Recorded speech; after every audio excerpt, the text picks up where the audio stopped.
नमस्ते सम्पूर्ण जनामा। आज हामी मिथिला नगरपालिका वार्ड नम्बर 5 श्रीपुरमा आएका छौँ।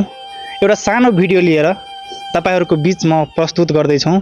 उहाँ हुनुहुन्छ धर्मेन्द्र महतोजी, जुन मिथिला नगरपालिका वार्ड नम्बर 5 को बासिन्दा हुनुहुन्छ। उहाँ पहिला टिफर चलाएर आफ्नो जीवनयापन गर्दै थियो, बालबच्चालाई पालिरहेको थियो। अहिले उहाँ लगभग 1.5 महिनादेखि प्यारालाइसिसको कारणले गर्दाखेरि र मुटु समस्याको कारणले गर्दाखेरि पुरै अपाङ्ग नै हुनु भएको छ।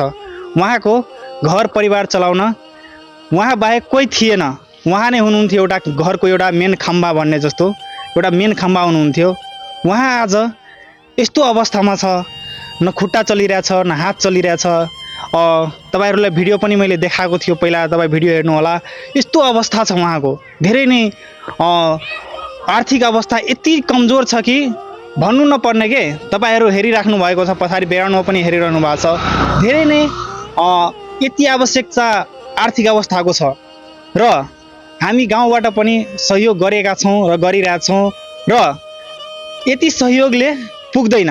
उहाँको ठुलो हस्पिटलमा लानुपर्छ, त्यसपछि मात्रै उहाँ निको हुनुहुन्छ, त्यसपछि मात्रै निको हुन्छ उहाँ।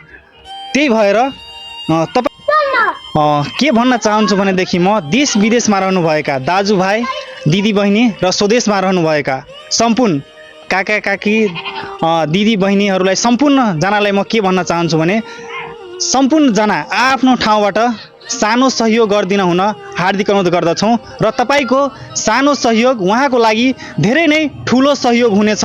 र उहाँको तपाईहरुको ई सेवा तपाईहरु स्क्रिनमा देखिरहनु भएको छ, ई सेवा र ई सेवा नम्बर पनि तपाईहरुलाई म जानकारी गराउन चाहन्छु। 980338 68 10 7 980338 68 10 7 छ उहाँको ई सेवा नम्बर। उहाँ धर्मेन्द्र महतो हुनुहुन्छ, नाम पनि हेर्नु होला, नत्र अहिले कति फेक आइडीहरू छ त्यस अरूमा जान सक्छ। त्यही भएर नाम धर्मेन्द्र महतो देखाउने छ, तपाईहरु हेर्नु होला, त्यसपछि मात्रै ई सेवा गर्नु होला। र जति सक्दो तपाईहरु गरिदिनुहुन्छ भने ई सेवा अथवा केही माध्यमबाट सहयोग त्यति जल्दी उहाँ निको हुन्छ, पूर्ण विश्वास छ। त्यही भएर आफ्नो ठाउँबाट सानो सहयोग गरिदिन हुनको लागि हार्दिक अनुरोध गर्दछौँ। हामी पनि धर्मेन्द्र बचाओ अभियान लिएर हामी गाउँबाट सहयोग लिएका छौँ र गरिरहनु भएका छ पनि हामी देखाउँछौँ तपाईहरुलाई भिडियोमा। र तपाईहरु पनि पक्कै नै सहयोग गर्नुहुन्छ भन्ने पूर्ण विश्वास छ।